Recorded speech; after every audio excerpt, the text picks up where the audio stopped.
deemeetu wangeela lallaba. Namicha kana wajjin dhaqneetu waa'ee wangeelaa bal'isuu bal'inaan hin kaafna.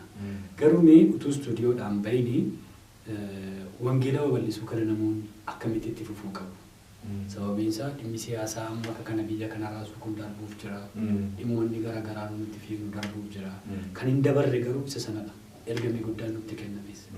Akka nama ofii isaatii tamanee ergama kana bahuudhaaf dhamaa jiru tokkotti namoonni kan biraan akka isaan dhamaaniif maal gorsitaati? Galatoomii kun gaaffii baay'ee barbaachisaadha. Akkuma isin jette dubbiin wangeela kanaa hin darbu. Ergaa wangeela kanaa bara baraan jiraataadha. Haalli nun agarru baay'een isaa garuu hin dhufa hin darba. Haalota keenya rakkinoota keenya yeroodhaa gara yerootti mul'atanii badan nu rakkisan baay'eedhaaf deebii ta'uu kan danda'u wantoota baay'eetu jira wangeela keenya keessa. Kanaaf hojii wangeelaa irratti warri bobba'anii jirru hundumtuu haala dhufee darbuu fudhatamurraa jabaannee lafa dhaabbannee wangeela dhugaa wangeela gooftaa keenya fayyisaa keenya Yesuus Kiristoos sabatti biyya lafaatti labsuu qabna. Isa kanarratti yoomiyyuu yeroottis yeroo maleettis jedhama qulqulluun yeroottis yeroo maleettis qophoofnee dammaqnee wangeela kana labsuu qabna jedhee dubbadha. Baay'ee ulfaadhu. Galatoonis. Kanatti aansi deemnee istuudiyoodhaa baanee keessummaa kan biraa tokko dabalanneetu turtii bareedaa qabaanna. Nu faana turaan immoo affeerraa keenyadha. Eessayyuu naqinaa kabajamtoota daawwattoota keenyaa. Utuu dubbannu qophii kana qopheessee kan isin biraan ga'aa jiru an gammachiisu mataa tanaa wajjin immoo guyyaa irraa ogeessota televizyiinii immoo hundumaa dabalatee Fiqiruu Hayilee Dassaalany Hirpoof Naatanaayil Boonjaatu jira. Akkan bareedu immoo mana uffata hodhaa aadaa Oromoo diizaayinar bayyanaatu akkas na bareechee lakkoofsa bilbila isaa iskiriinii televizyiinii immoo irraa argachuu dandeessu. Bilbiltanii fi magaalaa Finfinnee naannoo Shiroo Meedaa dhaqxanii argattu. Nu faana turaan affeerraa keenyadha. Ayyaana gaarii.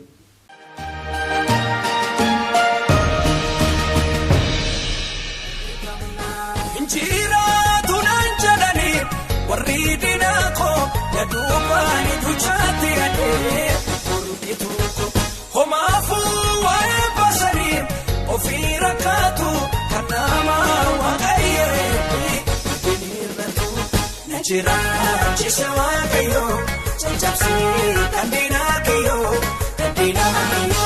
najira chishawa kayo chapsi kandina kayo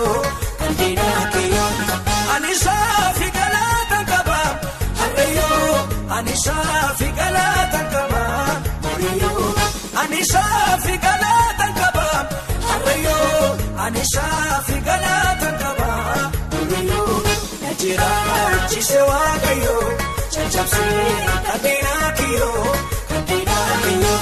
Najira chisewa kayo chapsi kadina kiyo Galata Buddha, Furado Gofta, Sitimba Yato, Esitangala. Galata Buddha, Furado Gofta, Sitimba Yato, Esitangala. Kabajamtoota daawwattoota keenyaa keessummaa tokko dabalannee jirra. Bakka biraatti argamnee jechuudha. Akkuma argaa jirtan bakkeerra jirra. Namoonni baay'een mana isaanii ta'anii ayyaana kana kabajaa jiru. Nuun immoo nama tokko asitti dabalannee jirra. Namni kun akkuma argitan qaama miidhamaadha. Wiilcharii irra taa'ee jira. Keessummaan koo silaa Robsan immoo anaa wajjin jira. Ogeessonni kan biraas anaa wajjin jiru. Ayyaanni kun ayyaana bareedaa akka inni ta'u abdii guddaan qaba. Mee namni kun eenyudha? Maal hojjetee jiraata? Gaaffiiwwan muraasan isa gaafadhaa nu wajjin tura. Maqaan keessan eenyu? Dura Kadiiru. Eenyu jettan? Amma Maarqos. Dura Kadir ture? Ammoo? Amma Pheenxeeta. Tole. Mee maal hojjettu isin hojiin keessan maali? Amma hojiin dura notoriin nan gurra argina amma wangeelii. Wangeeluma lallabu. Wangeela lallabna. Kiristoosin nufa sa'aatiin hin qabnu, gizeen hin qabnu. Koo Yesuusin amana, abaayya koo Yesuusin amana. Obboleessa koo ta'e Yesuusin amane. Kiristoosin nan fayyisa. Kiristoos gin garuu hundumaa na du'e naan kaate. Abbaa jen. Jettanii lallabu. Eeyyee. Bakka garagaraatti isin qaama miidhamaadhaa wiilchariidhaan deemtu miindaan qabdanii isa kana akkamittiin hojjettume? Innaa garuu dura nan qaama nan dhuga. namaan nan wallalu. Asiin shaanjaan qaba, asiin cuupheen hin jira. Uleen nan qaba. Nan saga nan qaamneen ugnee nama bakka ni nara. Inna gini garuun amma maal hin nara wangeela nan nara. Amma eeyyee wangeela nan farfan. Wangeela nan fayyisa. Wangeelaan amane. Seexaanan sagadiini. Seexaanan hin amaneeni. Iyesuus Kiristoosii bicha amane. Iyesuus hundumaan hin danda'a. Du'aan hin kaasa. Du'aan hin kaasanii hin danda'a Kiristoos Iyesuus. Abbaa Iyesuus. Tole baay'ee gaariidha. Erga miidhamtee booddee moo utuu miidhamin lallabuu qabu? Miilli kana miilli dura gin miila qaba amma gin miilaan hin qabnu. Naa garuun Wangeela lallabuu. wangeela lallabnu hojjaan hin Maaltu si qabnu. gammachiisa meesiin? Maalitti gammaddaadha? Ani yaa gammanneen xiqqoo caaltu kootu qabannaati. Koo caaltu kootu. Naa garuun wangeela lallabnan naa miitiin hin jirtu. Ijoollee mucaan hin jiru. Innaa bakka wangeelii tsalotiin hin godhu. Tole eessa deemtee lallabda wangeela? Maggananyaa hin deemaa, seemisiin hin deemaa, qaallittiin hin deemaa, duukamin hin deemaa. Kanumaan wiilcharii. Kana wiincheeri achaan nan goffannee hin deemaa. Namoonni miila qaban, fayyaa qaban, konkolaataa qaban wangeela lallaban. Ati maal argattee lallabda? Ani Kiristoosin argannee bakka si'ooliin hin jira, ibiddichi hin jira. Gudda si'ooliin jira, namalbaal isaatiin ibiddaan hin jira. Ijoollee ibidda keessa hin seentu ka. Indegana si'ooliin hin seentu ka. Isa kana dubbattaa? Eeyyee. Namoonni akkachi keessa hin seenu. Nami indegana ati kunoo kanalleen hin deemta. Kanalleen isiin ijiga amma nan fayyisanii hin danda'a Yesuus hin jenneen nan namni qabnee ana hin wallol. Dubbatiin jedhe. Yesuusni jedhe boksiin bishaan hin naqa. Yeroo kanaan deemu. Kanaan Yesuusin amani jennee caaltuun hin naasa. Caaltuun hin garoobanna. Ishee ni gaafadha. Ishee ni gaafadha dabaree ishee. Ishii. Mee ati wanna yeroo karaara deemtu si mudate. Namni amani jira? Amani moo? Eeka. Amane ante seexaani moo ati maal hin jiranne jargimaashi moo? Ante miiliin hin qabnu wangeela ginnin lamla ani kuno jennin en gadda ibba fidee kennee deemee ati gini qibaatiin hin jiraa jedhe. Ani dura inni qaamaa hin dhugaa hin xuxa. Indegana garuu amma Iyesuusin argannee moo. Afaan maaliitiin lallabdame? Amaaraffamannaa indegana wal makkanaa Oromoffaan. Afaan Oromoo. Namni hundumtuu wangeela akka lallabu maal gorsitaa? Ani dessin jedhe. Yesuusi dessin jedhe. Kiristoos kin dessin jedhe. Mazmurii dessin jedhe. Wangeelii dessin jedhe. Nafsi na fayyisa. Kuni fooni moo fooni hin du'a. Fooni du'een hin kaatanin hin danda'a. Gin garuu Kiristoos yoo jiraanne du'een hin kaata Kiristoos du'aan hin kaasa. Anan hin fayyisanii hin danda'a. Eeyyee. Namoonni fayyaa qaban, namoonni qaama qaban, namoonni itti tolan akka wangeela dubbataniif. Ani gin wangeela nan jaala. Yesuusin hin jaala. Tole egaa amma ayyaana kabajaa jira namoonni ayyaana garaagaraa kabajaa jiru nyaataa jiru dhugaa jiru ayyaana gannaati akka sanaatti si dubbisaa jirra. Mee namoota ayyaana kana kabajaniif ergaa maalii qabda? Amma ana maaliin hin qabnu yoo arganneen hin nyaata isaan feestaalaa burtee fiddee naa gurguttee nuftee indegana yaa'u shaayii bursuuti daabboon deena naa bittee nufti nyaan indegana nu wangeelaawi minaalbaat aggaxaamii birrii yoo kenneen nyaadha. Kanaachi hin jiru. Namni kan biraan ilaa ammas waan si gaafadhu ani inni namoonni kan biraan kun akka wangeela lallabanii fi ati maal affeerta maal gorsita? Wangeela ani bakka yaa dassin jedhe. Wangeela nan gadhaadha. Tole baay'ee gaariidha. Caaltuun si waliin deemtee lallabdi? Caaltu kaaba. Caaltu kottume? As kottu. Maarqosii kana wajjin akkamii wal bartame? Meessikoo deemu. Isa wajjin moo? Namoonni nama qaama miidhamaa kana hin barbaadan akkamitti wajjin jira? Umaa rakkoon hin jiru jechuun namni inta balashaanis fayyaas hin ta'a kanaafuu umaa rakkoon. Ani naman tsayyafu. Sabi moti nama hundumaan tsayyafu ani.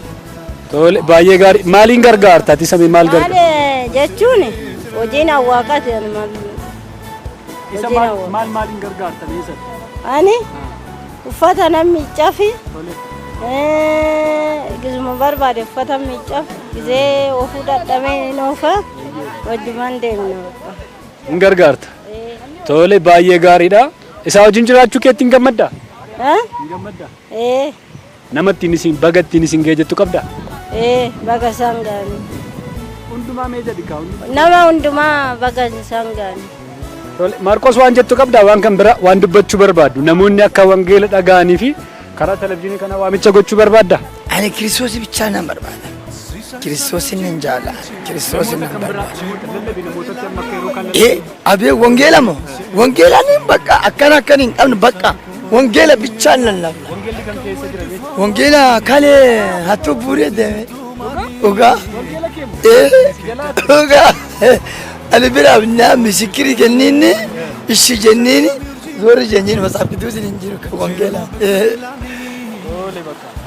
Amma dhugaa bahee namoonni akka gooftaatti amananii fi dhugaa bahee. Amma Yesuus Kiristoos hundumaan hin fayyisa. Garuuni misraaqa sameena dabuuba hundumama Yesuus Kiristoos na fayyisa. Yini nami Yesuus yooni namanin jenne amma faradame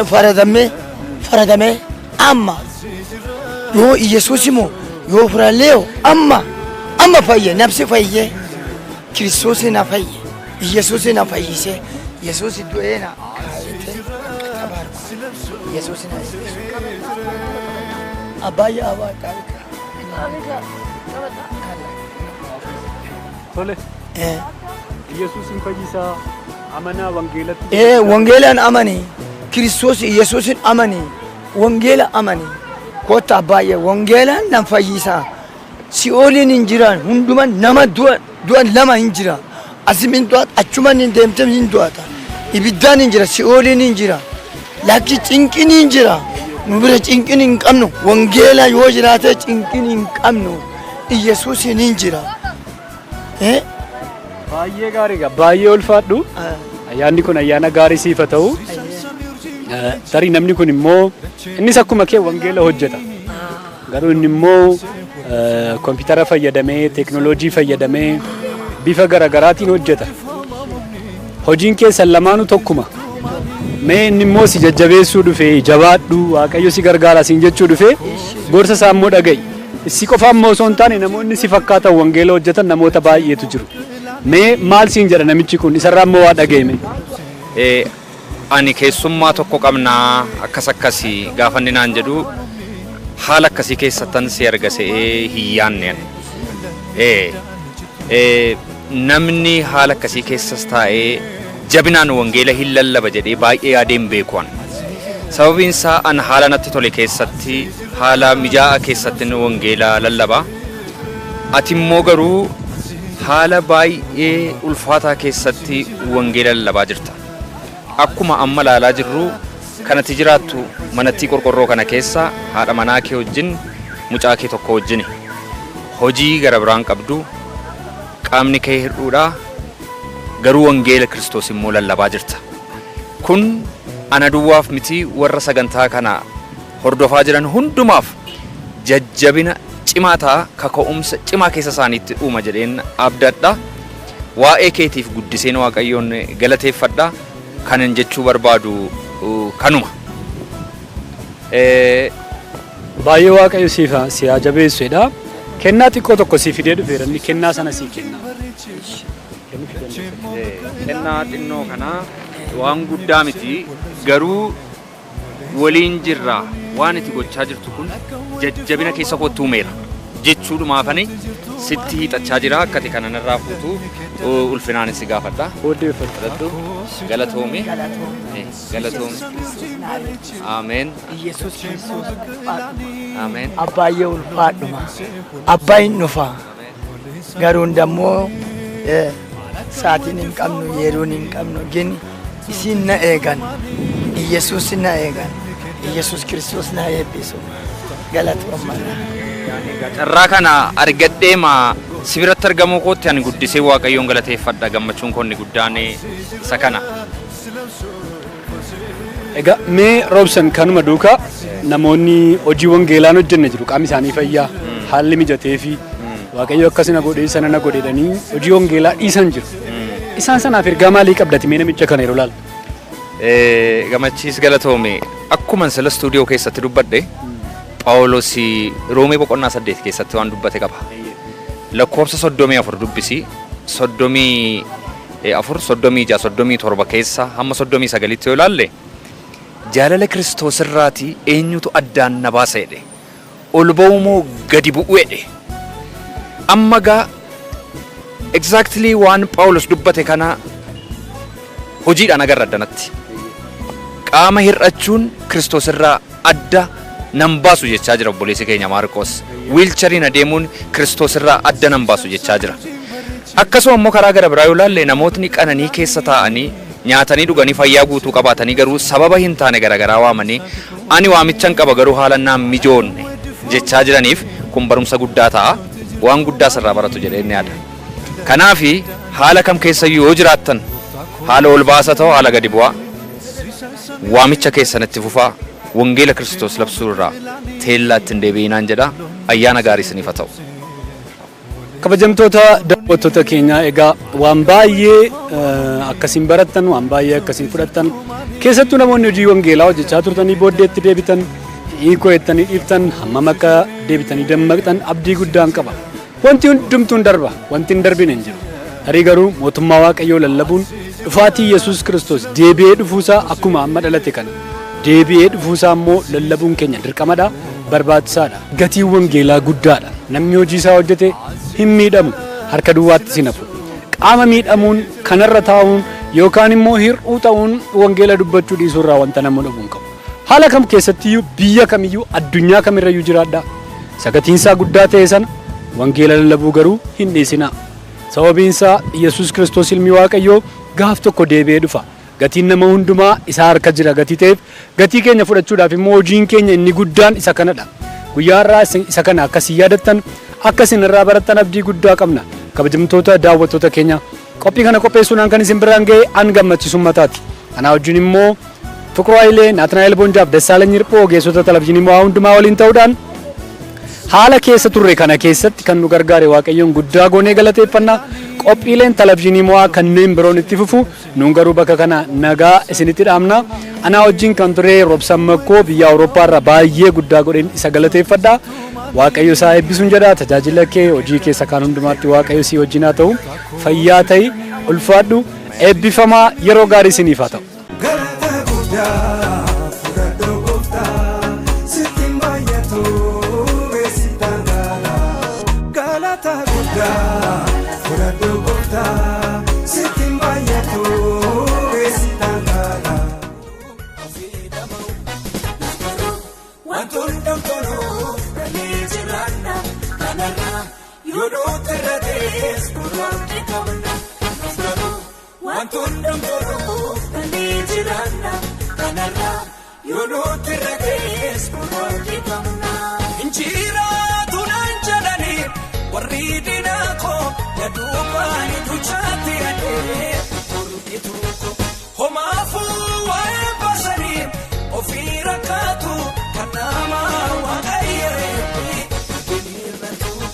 Jiraachise Waaqayyoo caccabsee kandeenaa kiyyoo na jiraachise Waaqayyoo caccabsee kandeenaa kiyyoo ani saafi galaata qaba harreeyoo ani saafi galaata qaba horiyyoo ani saafi galaata qaba harreeyoo ani saafi galaata qaba horiyyoo. Jiraachise Waaqayyoo caccabsee kandeenaa kiyyoo na jiraachise Waaqayyoo caccabsee kandeenaa kiyyoo ani saafi galaata qaba harreeyoo ani saafi galaata qaba horiyyoo ani saafi galaata qaba harreeyoo ani saafi galaata qaba horiyyoo.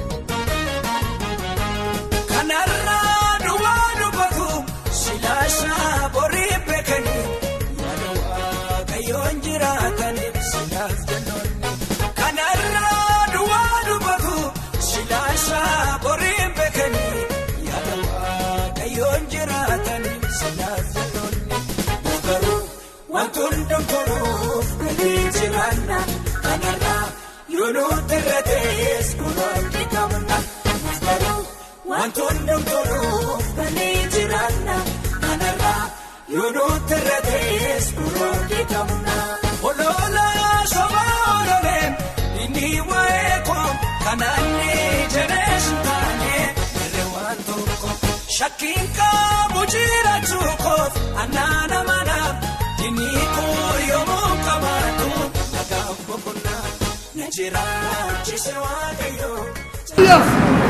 Aleluya, Yesus inamanu, Kristos inamanu, Yesus Kristos nambayis, Yesus inamanu, Kristos inamanu, Rabbaye Yesus inamanu, Mabedi Yesus inamanu, Kristos Yesus indufa, Gizenu me, Saati ume, Yesus nambayis, Yesus inumana duwe, Yesus Kristos duwe nakade, Yesus inamanu, Wongela mal, Wongela verban, Wongela laman. Aleluya, Yesus. Yesus nampai. Yesus nampai. Yesus jadilan. Sudah deh. Yesus nampai. Kristus nampai. Apa Yesus nampai? Yesus nampai. Kristus nampai. Yesus untuk mali mereka. Kristus nampai. Doa nikas. Yesus doa nikas. Yesus mereka. Kristus mereka. Wangela naman.